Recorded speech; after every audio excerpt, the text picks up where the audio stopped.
ہمیں مل کر ہمیں اس کشتی کو پار لگانا ہے، اور اگر لگ گئی تو قیامت تک لوگ آپ کو، ہم سب کو اچھے الفاظ میں یاد رکھیں گے، اور خدا نہ خواستہ یہ ناؤ جو ہے یہ اشکولے کھاتی رہی، اللہ نہ کرے، اللہ نہ کرے، تو تاریخ ہمیں معاف نہیں کرے گی، ہماری نسلوں کو معاف نہیں کرے گی۔ تو میں سمجھتا ہوں کہ آج یہ انتہائی قابل احترام اجتماع جو آج جس مقصد کے لیے، جن کو میں نے دعوت دی اور میں بہت شکر گزار ہوں کہ آپ تشریف لائے ہیں، یہ ووٹ کے لیے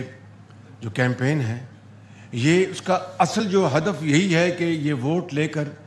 یہ محترم باقی جو امپورٹنٹ پوسٹ ہیں ان کو فل کر کے اس قوم کی حالت بدلنے کے لیے ہم جت جائیں۔ اور آج اب وقت چلا گیا، یہ میں بالکل آپ کو بلا خوف تردید کہہ سکتا ہوں کہ وقت چلا گیا کہ آپ کو ہمارے برادر ممالک جائیں گے تو کہیں گے اچھا جی لے لیں، دوز ٹائمز ہیو گون۔ اب آپ کو ان کو باقاعدہ بینکبل فیزیبلٹی دینی پڑیں گی،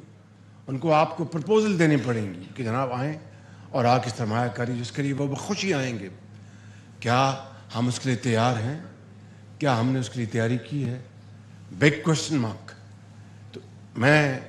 ختاماً یہ عرض کرنا چاہتا ہوں کہ یہ وہ چیلنجز ہیں، اور اسی لیے ہم کو اللہ تعالیٰ نے ایک مرتبہ پھر منتخب کر کے یہاں پہنچایا ہے۔ اب میں کل ایک اپنے پیارے صوبے کے پی میں گیا تھا، اگر ان کو ان کا مینڈیٹ ملا ہے تو اس کا مطلب یہ نہیں کہ ہم ہاتھ کھینچ لیں، اس کا مطلب یہ ہے کہ اگر ان کو مینڈیٹ ملا ہے، اگر ہم پوری کوشش کریں گے کہ ان کے ساتھ بھی مل کر، یہ پاکستان 4 اکائیوں کا نام ہے، اس کے اتفاق کا نام ہے، اس کے اتحاد کا نام ہے، یہ آپس میں جڑے ہوئے ہیں ایک فیملی کی طرح،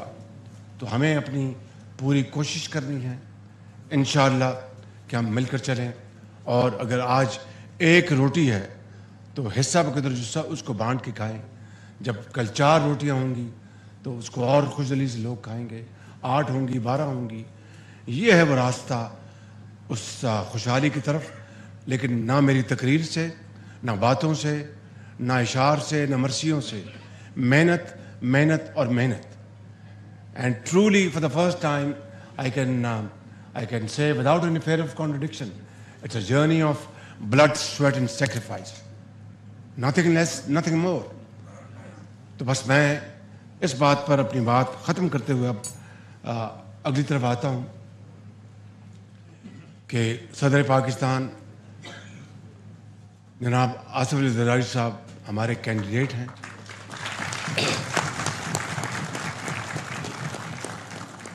اور انشاءاللہ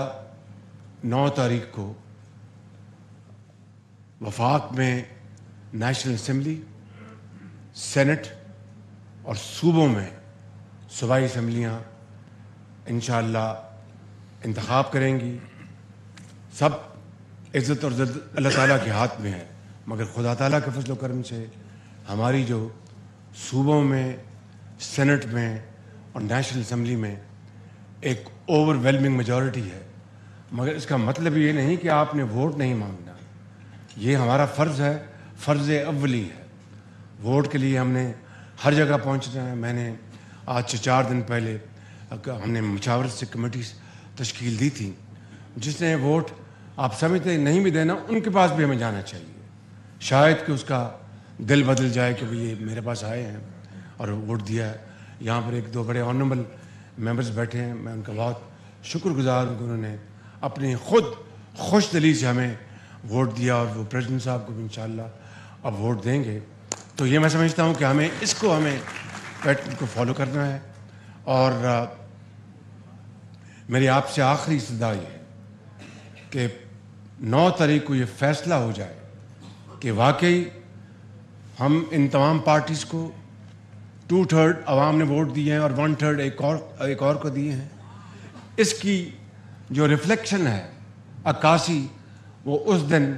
ایک اوور ویلمنگ میجورٹی کے ذریعے، ان کے ذریعے پوری قوم کو پتہ چلنا چاہیے۔ تو اس کے لیے میں سمجھتا ہوں کہ آپ سب سے میں درخواست گزار ہوں کہ آپ مہربانی کر کے آپ مل کر اس مہم کو، اس مقصد کو کامیاب کرائیں. اور میرا دل گواہی دیتا ہے کہ جب یہ کثر صدارت میں موجود ہوں گے، شاندار کوآرڈینیشن ہوگی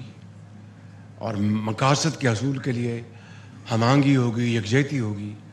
میں سمجھتا ہوں کہ شاید اللہ تعالیٰ نے یہ موقع پیدا کیا ہے، بشرطے کہ ہم دل سے طے کر لیں کہ ہم نے اس ملک کی قسمت بدلنی ہے. میں آخر میں آپ سب کا دل کی اتھاہ گہرائیوں سے شکریہ ادا کرتا ہوں اور آپ کی یہاں پر تشریف آوری کا بہت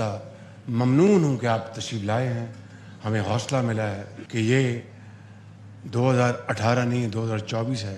اور جینون ایک پولیٹیکل ڈسپنسیشن ہے جن کے لیے ووٹرز اپنا خود انتخاب کر رہے ہیں. اور ہمارے کینڈیڈیٹ پریزیڈنٹ آصف علی زرداری صاحب ہیں اور انشاءاللہ جو سورج طلوع ہوگا 9 مارچ کو، وہ انشاءاللہ اتحادی پارٹیوں کا سورج طلوع ہوگا اور زرداری صاحب پریزیڈنٹ منتخب ہوں گے انشاءاللہ. پاکستان کا